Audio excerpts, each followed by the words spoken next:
Hello, പുതിയൊരു വീഡിയോയിലേക്ക് എല്ലാവർക്കും സ്വാഗതം. അപ്പോൾ ഇന്നത്തെ വീഡിയോ എന്ന് പറഞ്ഞിട്ടുള്ളത് പെട്ടെന്ന് തന്നെ നമുക്കൊരു പായസം ഉണ്ടാക്കണം എന്ന് തോന്നിയാൽ നമ്മുടെ ചോറ് വെച്ചിട്ട് നമുക്ക് ഉണ്ടാക്കിയെടുക്കാൻ പറ്റിയിട്ടുള്ള പാലട പായസത്തിൻ്റെ അതേ ടേസ്റ്റിൽ ഉണ്ടാക്കാൻ പറ്റുന്ന ഒരു പായസത്തിൻ്റെ റെസിപ്പിയാണ് കേട്ടോ. പെട്ടെന്ന് നമുക്ക് ഉണ്ടാക്കിയെടുക്കാൻ പറ്റും എന്ന അടിപൊളി ടേസ്റ്റുമാണ്. അപ്പോൾ ഈ ഒരു പായസം എങ്ങനെ ഉണ്ടാക്കിയെടുക്കുന്നത് നോക്കാം. അതിന് വേണ്ടിയിട്ട് ഒരു പാനിലേക്ക് 2 ടേബിൾ സ്പൂൺ നെയ്യിട്ട് കൊടുക്കുന്നുണ്ട്. നിങ്ങളെ കയ്യിൽ ബട്ടർ ഉണ്ട് എന്നുണ്ടെങ്കിൽ ബട്ടർ ഇട്ട് കൊടുക്കാം. എന്നിട്ട് നമ്മൾ മധുരത്തിന് ആവശ്യമായിട്ടുള്ള പഞ്ചസാര ഒന്ന് കാരമലൈസ് ചെയ്തെടുക്കാൻ പോവാണ്. ലോ ഫ്ലെയിമിൽ ഇട്ടിട്ട് വേണം ചെയ്യാൻ, ഇല്ലെങ്കിൽ പഞ്ചസാര കരിഞ്ഞു പോവും, അപ്പോൾ കയ്പ്പ് ടേസ്റ്റ് ഉണ്ടാവും. അതുകൊണ്ട് ലോ ഫ്ലെയിമിൽ ഇട്ടിട്ട് നല്ല പോലെ ഒന്ന് കാരമലൈസ് ആയി വരുമ്പോൾ ഒന്ന് മിക്സ് ചെയ്ത് കൊടുക്കുക. ലോ ഫ്ലെയിമിൽ ഇട്ടുകൊണ്ട് ഒരു 2 മിനിറ്റ് കഴിയുമ്പോഴേക്കും തന്നെ പഞ്ചസാര ഒന്ന് മെൽറ്റായിട്ട് വരും. പിന്നെ അധികം ഓവറായിട്ട് കളർ ചേഞ്ച് ആവേണ്ട ആവശ്യമൊന്നുമില്ല. ഒരു ബ്രൗൺ കളർ ആവുന്ന ടൈമിൽ നമ്മളിതിലേക്ക് കുറച്ച് വെള്ളം ഒഴിച്ച് കൊടുക്കുക. വെള്ളം ഒഴിച്ച് കൊടുക്കുമ്പം ഈ ഒരു പഞ്ചസാര കട്ട പിടിക്കും. അതൊന്ന് തിളപ്പിച്ച് കഴിഞ്ഞാൽ പഞ്ചസാരയൊക്കെ നല്ലപോലെ അലിഞ്ഞ് കിട്ടും കേട്ടോ.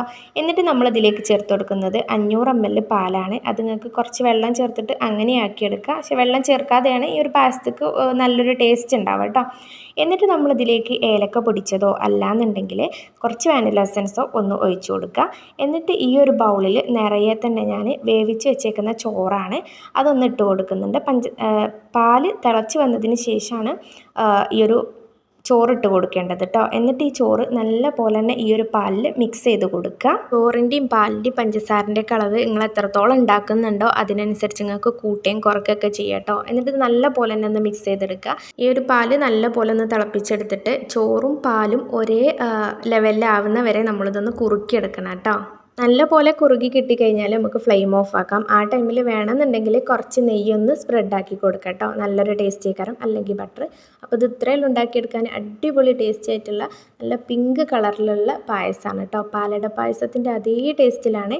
ഇങ്ങനെ ഉണ്ടാക്കി നോക്കാത്തവരാണെന്നുണ്ടെങ്കിൽ ഒരു പ്രാവശ്യം ഇങ്ങനെ ഉണ്ടാക്കി നോക്ക്. പിന്നെ ഞങ്ങൾ ഇടയ്ക്കിടെ ഉണ്ടാക്കിക്കൊണ്ടിരിക്കും കേട്ടോ. അത്രയ്ക്ക് ടേസ്റ്റാണ്. നല്ല അടിപൊളി ടേസ്റ്റി ആയിട്ടുള്ള ഈ ഒരു പായസം ഇവിടെ റെഡി ആയിട്ടുണ്ട്. അപ്പോൾ എല്ലാവരും ഒന്ന് ഉണ്ടാക്കി നോക്ക്, എന്നിട്ട് ഫീഡ്ബാക്കൊക്കെ ഒന്ന് അറിയിക്കുക. വീഡിയോ ഇഷ്ടപ്പെട്ട് കഴിഞ്ഞാൽ ലൈക്ക് ചെയ്യാനും ഷെയർ ചെയ്യാനും പിന്നെ സബ്സ്ക്രൈബ് ചെയ്യാനൊന്നും മറക്കല്ലേ കേട്ടോ.